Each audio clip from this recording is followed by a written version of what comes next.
Hello guys, welcome to the new new lecture, that is Hadoop.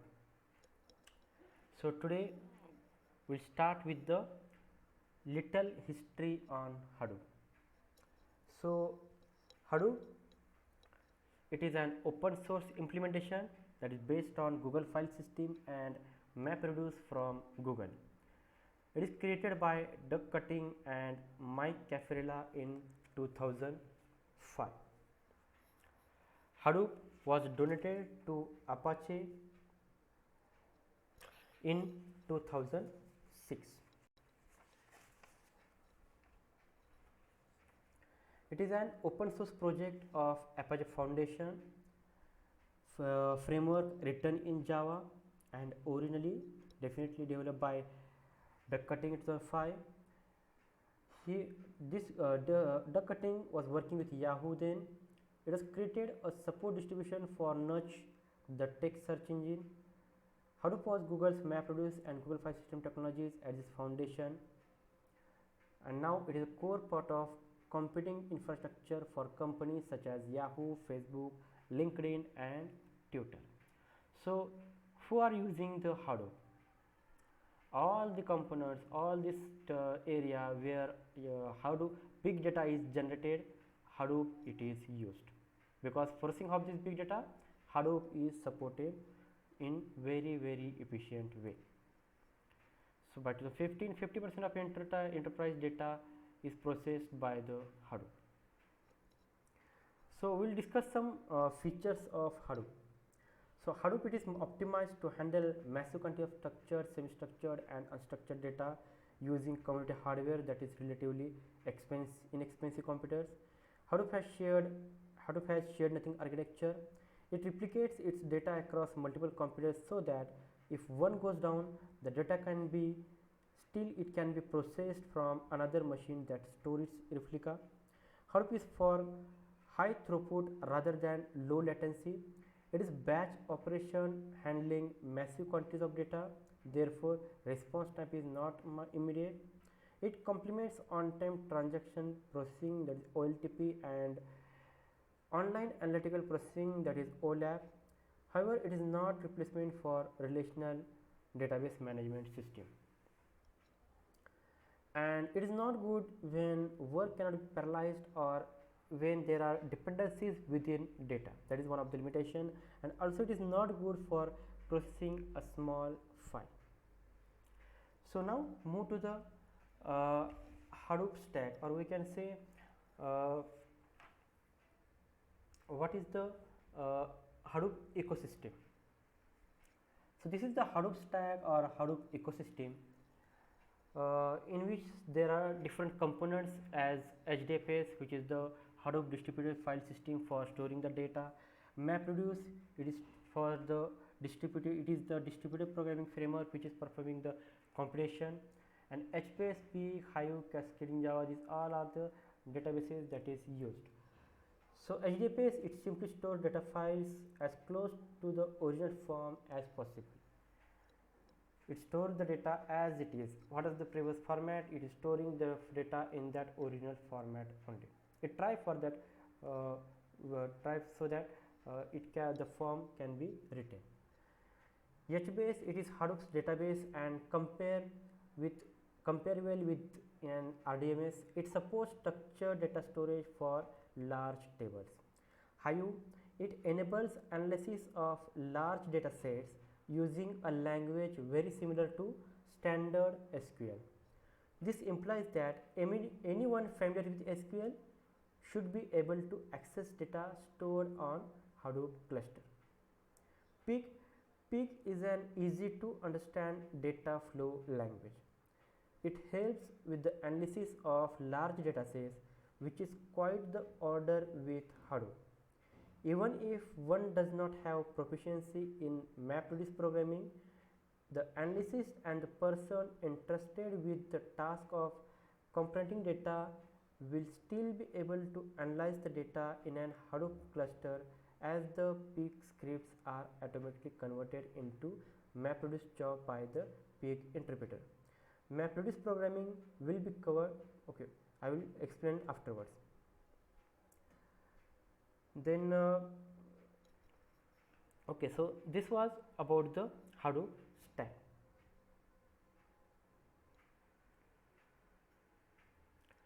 So this is the storage, computation, and these are the Hadoop resources.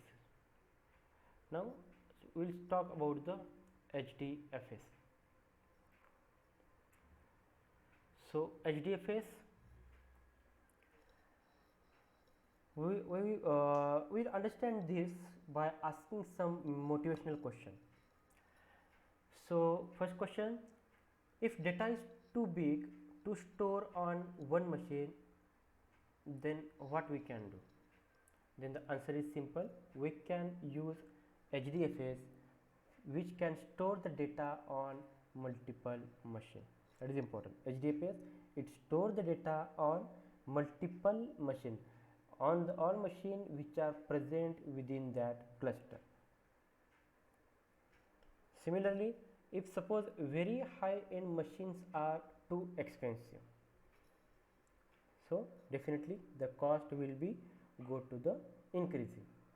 In that case, HDFS, it run on commodity hardware.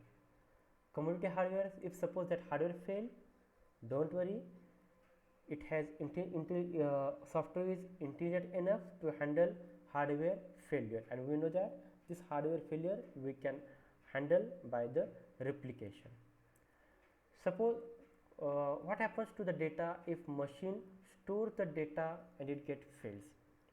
As I will explain, it will HDFS will replicate the data, so that if one of the machine get failed, then also it can recover the data from the other machine. How can distributed machine organize the data in coordinated way? How this coordination is provided? So HDFS, it provides the coordination between all these distributed machines by using the master slave architecture.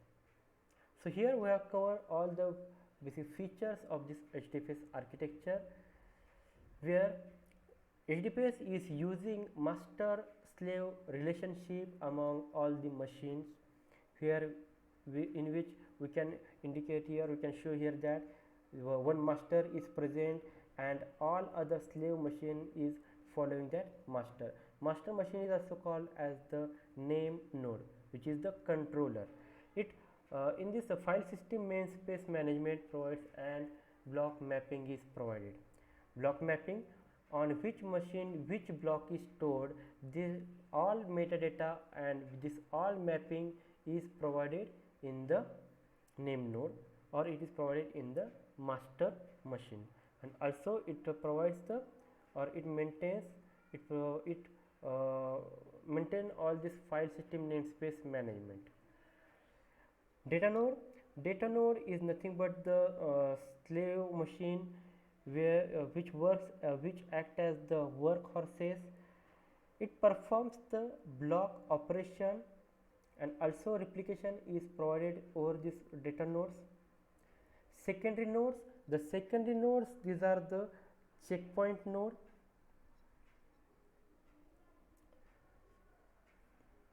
So this is the diagram where we can show that how this master slave how this HDFS architecture is designed. So this is maintaining master slave architecture. 3 racks is provided, and how they are communicating with each other, that has shown. If suppose in rack N one of the machine get failed, and then name node, it have all the information regarding this block, so it will tell I know all blocks and replicas, that is where the replica of the particular failed block is stored. Name node will replicate lost block in another node. If on one of the node which is free, it will replicate that lost block in another node. So it performs the reliable storage. Suppose the total rack N get failed, then also name node which has all this metadata, it declares that I know the topology of the cluster. So NN, it will replicate lost blocks across the racks. So this is the rack awareness. So but one problem is that if suppose name node get failed, then we call this problem as single point failure. When if the name node gets down, then the this coordination may get disturbed. So that is called as the single point failure. So for to avoid this single point failure, a secondary name node concept is provided, which works in case when the name node or the master get failed. Also, what about the network performance? So network performance, it keep bulky communication within a rack. So this is a snapshot of file system and edit log, that is a record challenges to the FS. So data nodes, it suppose the file there the replication factor of the file 1 is 3, that is the data of file 1, the file 1 which contains the data, that is 1 to 5, sorry, the file 1 which contains the data, it will replicate this file 1 on 3 different machines. Similarly, file 2, it has a replication factor 2, that is on 2 nodes this file will get replicated, whereas the file 3, it is have only single copy, and the block ID for file 3 is the 7 and 8, that is no replicate copy of 7 and 8 is exist, whereas the copy of 4, 5, 6 is existing on 2 machines, whereas the copy of 1, 2 and 3 is present on all 3 machines. So we can see here 1 is replicated on all 3 machines, 6 is on 2 and so on.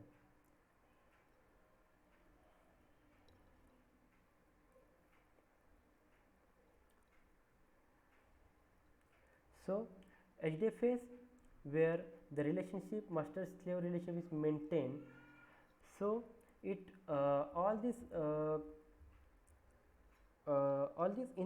system data nodes is always sending a reply to the name node to say, to just tell that the liveness of this data nodes, and periodically the information or the signal it is exchanging between the name node and secondary name node to check the availability of the name node, as well as for the backup of name node Baker data.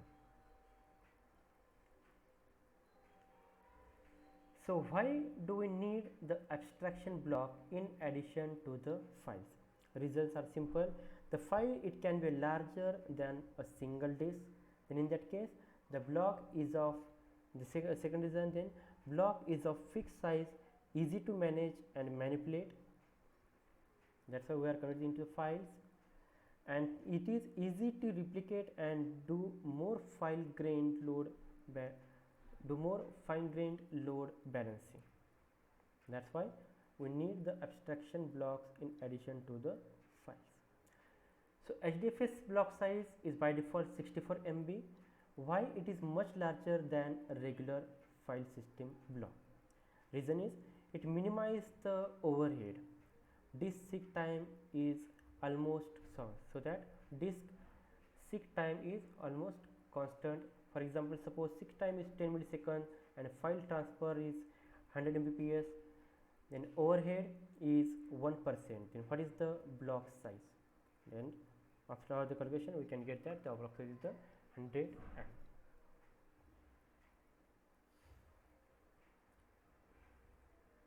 So how to perform the read operation in HDFS? So in the first step, the client which is connected to name node, it will connect to name node to read the data. Name node tells clients where to find that data block that is that you want to read. Then client, it reads the block directly from the data node. that is without going through the name node. And suppose that replica or that node get failed, then client connect to another node that serve as the missing block. Then why does HDFS choose such a design for reading? Why not ask client to read blocks through name node? Reasons are that it prevents the name node for being the bottleneck of the cluster, because every node has contact. Since this is a master slave relation, that's why every node will connect to the master, that is name node. So there may be a problem of bottleneck if all the nodes, all the clients started to execute their request through the name node. So to prevent this bottleneck problem, we are the client, it is directly read the block from the that particular node. Second reason, it allows HDFS to scale large number of concurrent clients. And third is the spread the data traffic across the cluster. So these are the reasons, that's why we designed this reading of the data. Then given multiple replicas of the same block, how does name node decide which replica the client should read? Then HDFS, it provides the solution of rack awareness based on the network topology. And the critical resource in HDFS is the bandwidth. Distance is defined based on that. Measuring bandwidth between any pair of nodes is too complex and does not scale. So basic idea is process on the same node, different nodes on the same rack, nodes on different racks in the same data center, and nodes in different data centers. So we will stop here and we will continue in the next lecture. Thank you for patience.